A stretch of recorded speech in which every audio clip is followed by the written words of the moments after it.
E eu estou recebendo a Cristiane Rocha, psicóloga e com algumas outras especialidades, e nós vamos saber o decorrer do programa. Mas eu volto em 2 minutinhos após os comerciais. Até já.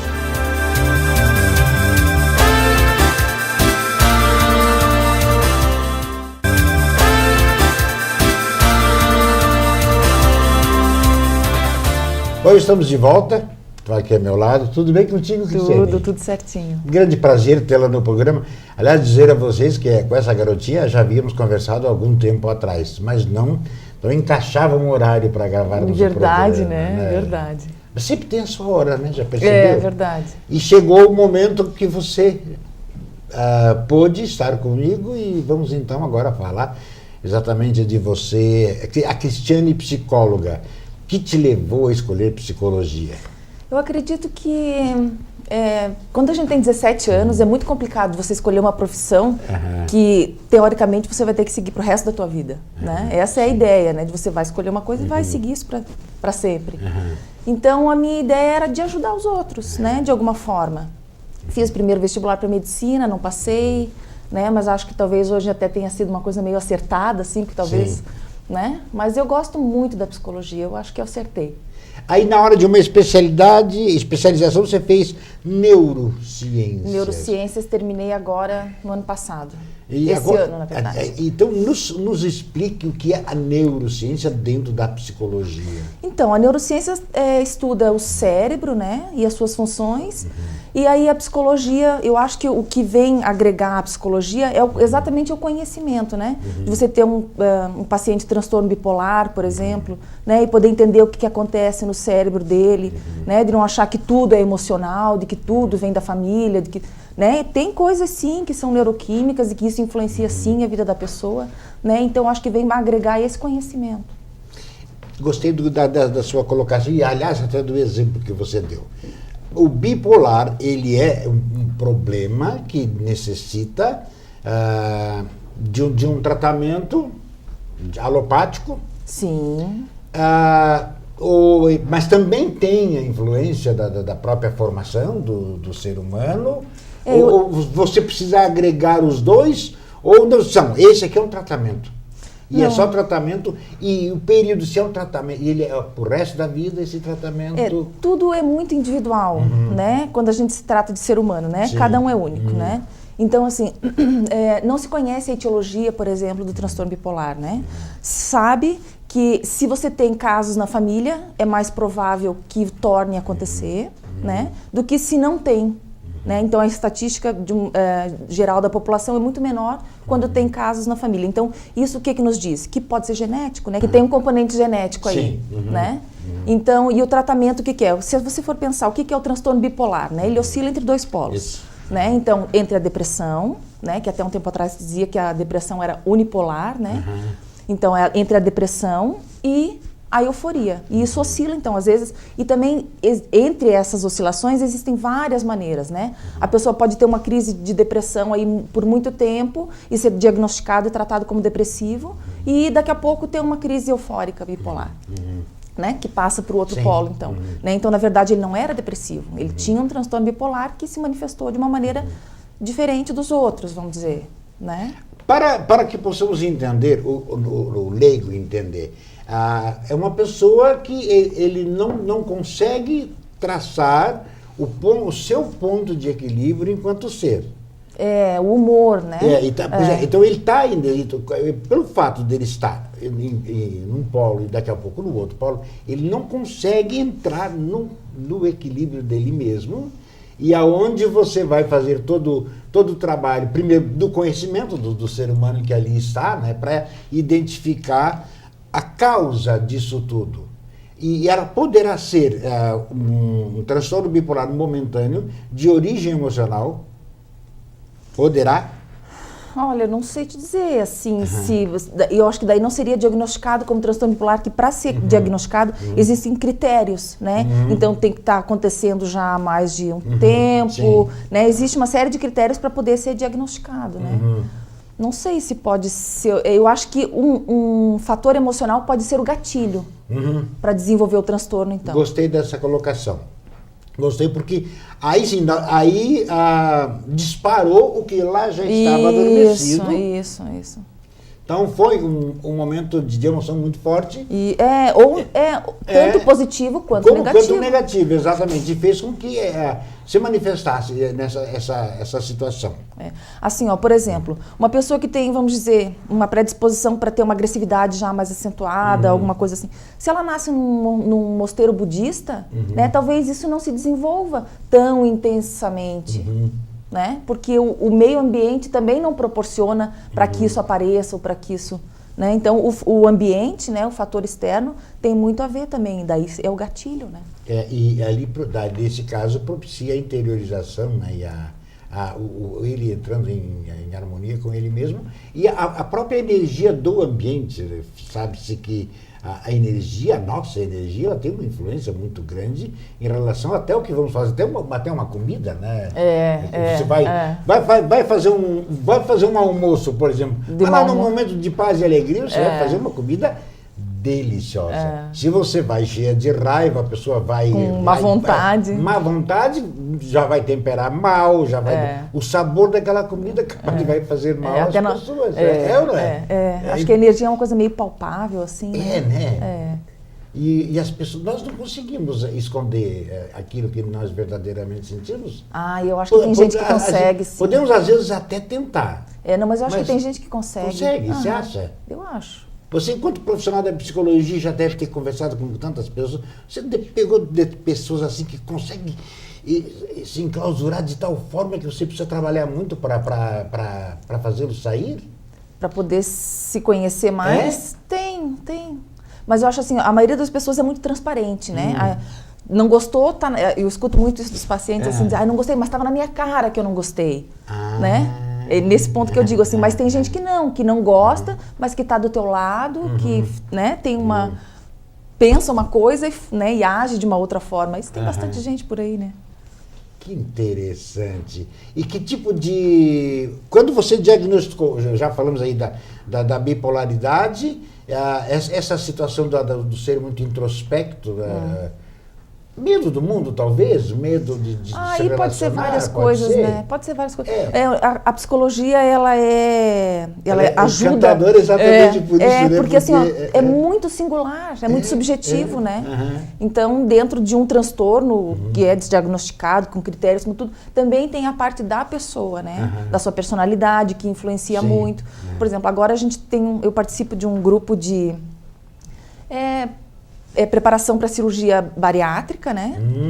Sim. Assim, para as pessoas tomarem conhecimento, assim, não só para preparação para cirurgia bariátrica, mas para conhecimento e ajudar no emagrecimento, enfim. Como o ser humano bem por isso que eu estou gostando do nosso programa, exatamente, ele está gostoso exatamente por isso, porque nós não estamos numa única linha para analisarmos o trabalho de teu enquanto psicóloga, como enquanto neuro, como psico. Então, tudo isso mostra o quê? Que você é uma pessoa que se preocupa com o ser humano. Com certeza. Pela sua vontade de auxiliar as pessoas, está se realizando através desta sua ação enquanto psicóloga. Na verdade, assim, daí também não sou eu a Cristiane, né? Sou eu a Cristiane à sombra de teorias. Sim. Né? Mas assim, é muito bacana. Você vê a pessoa conseguindo, porque ela também tem que querer, né? Embora as pessoas cheguem no consultório e dizem, não, eu quero mudar desde que nada mude. Né? Então, assim, mas quando a pessoa realmente está disposta, é muito bonito, né? Eu tive uma paciente que me procurou porque ela estava querendo engravidar, estava casada já há algum tempo e não conseguia, tinha uma série de dificuldades. E foi tão bonito, porque na última sessão ela chegou e disse, eu estou grávida.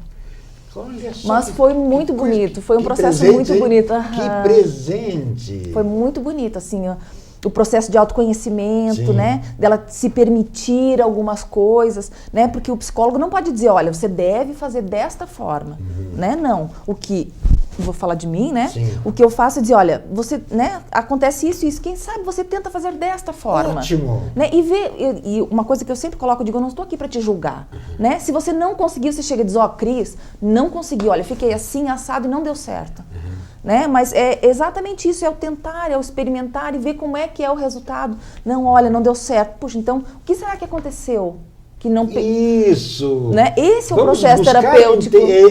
O entendimento daquela ação que não foi compensatória. Quem sabe a forma com que foi... Que a própria pessoa... Você deu a ideia, mas a pessoa não conseguiu mas o porquê que não conseguiu? Então vamos ver o que está acontecendo. Ah, pois é, porque eu me lembrei da minha mãe, porque a minha mãe faz... Entende? Então esse é o processo terapêutico, é o de autoconhecimento. E o autoconhecimento, precisamos nos conhecer um pouco mais.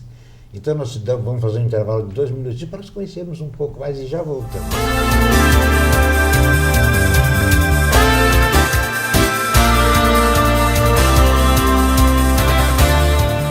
Bom, estamos de volta. 2 minutinhos, já conversamos um pouco, nos conhecemos um pouco mais. E a Cris falou uma coisa muito interessante, ela baseada em teorias, o profissional, lógico, porque ele tem todo um preparo teórico. Uhum. Aí você vai experienciar todo o seu trabalho, no seu trabalho, aquela teoria. Na verdade, a gente estabelece relações, né, entre aquilo que o paciente está falando, né, ou aquilo que o comportamento da empresa, né, ou dentro de um hospital, ou dentro de uma escola, né, com aquilo que se estudou. Né? Então você vai buscar estabelecer relações para poder dizer, não, então vamos caminhar por aqui, vamos caminhar por ali. Porque dentro do estudo, da sua formação enquanto psicóloga, você sai de lá uma teórica maravilhosa, né? Um teórico maravilhoso. Aí a prática que vai colocar os pingos nos is, e você vai verdadeiramente conhecer o trabalho de um psicólogo, porque a prática nos leva a conhecer verdadeiramente as pessoas. E principalmente o ser humano, que o ser humano é alguma coisa fantástica, né? Porque você pode... 10 se assemelham, mas existe N diferença naquelas 10 pessoas, né, Cristiane? Tem. Então, quando você pensa, poxa, me parece que o fulano lá, o Antônio, tem o mesmo problema do Joaquim. Não, daí você vai ver, não, mas não é bem assim. Não é. E não é, né? As razões, às vezes o problema é o mesmo, as razões são diferentes, né? O que levou ali são diferentes. Exatamente. E nos dê assim um exemplo. Você deu um exemplo da menina que queria engravidar e depois te deu aquela maravilhosa notícia. Um outro exemplo, assim, que você tem atendido alguém que chegou ao teu consultório que você não conhecia anteriormente, lógico, daí você vai fazer todo aquele trabalho de conhecimento e que tenha te surpreendido com um resultado gostoso. Geralmente os pacientes, eles conseguem... aqueles que estão predispostos, né, a se conhecer um pouco mais, a gente consegue ver, né, nos comportamentos. Ontem chegou uma adolescente que ela estava de férias e a gente conversou sobre várias questões e ela chegou ontem dizendo assim, não, olha, pois daí eu conversei, né, pensei sobre isso e daí tomei tal atitude. Falei, poxa, olha que bacana, né, porque a gente planta sementinhas ali também, né, e a gente também não é mágico, né, tudo depende da pessoa, assim, a gente faz o trabalho da gente, mas a pessoa tem que querer e botar aquilo em prática, né, também não adianta só conhecer, saber, não, pois é, se eu fizer, né, se eu for por aqui, eu posso ali na frente não chegar no lugar que eu quero, mas acaba indo de qualquer forma, né? Então são essas coisas assim que vêm no dia a dia que diz, olha, aqui está o meu trabalho, ó. Né? É muito bacana mesmo. E a resposta veio de uma forma através do e acaba te surpreendendo, né? Por vezes você às vezes imagina assim, poxa, vai demorar um pouco mais, mas não, né? Porque aquele ser humano, ele conseguiu assimilar aquela tua ideia, recebeu a tua sementinha. Aliás, você plantou a sementinha, mas não esqueceu do adubo, né? Você adubou de tal forma que germinou e deu maravilhosos frutos. Na verdade, o paciente não pode ficar em terapia pro resto da vida, né? Ele tem que saber caminhar, ele está ali por uma dificuldade momentânea, né? A gente procura questioná-lo, porque como eu já disse, né? A gente não pode dizer, faça assim, faça assado. Né? Então ele consegue clarear as ideias dele e depois ele segue em frente sozinho, que a ideia é essa, né? Mas no bloco anterior, e até no intervalo você começou, e aí quando você... De repente eu até perdi a linha de raciocínio, porque eu tinha que falar de um grupo tal, e me parece que esse grupo é a Unimed. Por favor, você vai falar do... Porque esse programa não segrega absolutamente ninguém, e eu tive a oportunidade de entrevistar muitos médicos da Unimed, aqui, inclusive, o presidente da Unimed, o doutor Alceu, tá? Sobre cirurgia bariátrica. E eu gostaria, então, agora que você nos falasse desse grupo. Do grupo, então. Claro. Chama-se Sabor de Viver, né? O grupo acontece quartas-feiras, entre 1h30 e 2h30. E é uma equipe multidisciplinar, né? Então tem as psicólogas conveniadas da Unimed, tem a nutricionista que atende os usuários da Unimed, e tem uma enfermeira, tem assistente social e tem um preparador físico. Então o que é conversado lá, né? É falado sobre a importância do exercício físico, né? A importância da modificação da alimentação, que na verdade não é uma dieta que você faz por um tempo, e sim uma reeducação alimentar, e isso é para sempre, né? Porque se você chegou ao peso, sei lá, de 130, 140 quilos, né? Isso não foi do dia para a noite, né? Foi, e assim, escolhas erradas de alimentos, né? Alimentação em hora errada, enfim. E outra coisa que é uma coisa que eu levo lá, que é a qualidade de vida. São perguntas até que as meninas, as pessoas que estão lá no grupo gostaram bastante, né? De como é que eu resolvo os meus conflitos, né? De como é que eu eu gosto das coisas que eu faço, eu gosto de mim, né? Porque tudo isso influencia, então, diretamente na nossa alimentação, na escolha de alimentos, né? A gente sabe que, por exemplo, no inverno e no verão, a alimentação da gente é diferente, né? A gente busca uma coisa mais calórica no inverno, porque é mais frio, né? Mas isso também traz uma sensação de calor, né? Então, aí vem a história do chocolate. Exato. Né? Então, assim, é muito bacana. São 12 encontros, né? E são para candidatos, os candidatos que são para cirurgia bariátrica, daqui da Unimed de Lages, então tem que passar por esse grupo, né? Até para ver se realmente, se elas têm mesmo necessidade de passar por um procedimento tão invasivo, né? Porque às vezes, se você muda a tua maneira de olhar as coisas, você consegue reverter um quadro que às vezes nem é tão grave. Tem gente sim, que tem indicação sim, porque tem comorbidades associadas aí, né? Então precisa sim da cirurgia. Nesse caso do grupo em que vocês atendem, é ligado à Unimed. Sim, né? E eu me pergunto, até te pergunto, no município hoje também, é do teu conhecimento, se existe grupos assim também? Não sei então, dizer. eu já vou deixar para o meu secretário, meu querido amigo secretário da Saúde, a ideia, vamos copiar as coisas boas aqui do pessoal da Unimed, se é que já não existe, né? Se porventura existe, me dê uma telefone, diga lá, existe, aí você vem falar sobre isso aqui também, porque você coloca, eu acho que é importantíssimo que a pessoa tenha esse acompanhamento, né, Cris? Sim. Então, os candidatos à cirurgia que vão até o consultório, né, porque tem que passar por avaliação de psiquiatra ou psicólogo, pela nutricionista, né, enfim, cardiologista. É muito importante, né, porque às vezes as pessoas chegam lá e elas não sabem nem se elas querem fazer a cirurgia. Vai porque um vizinho. Não, vai porque quer emagrecer, porque não está satisfeito com o seu corpo. Mas normalmente a influência é de alguém, não? Sempre, eu acho. Não. Que o vizinho, ou um parente, ou alguém não, fez. Não, às vezes não.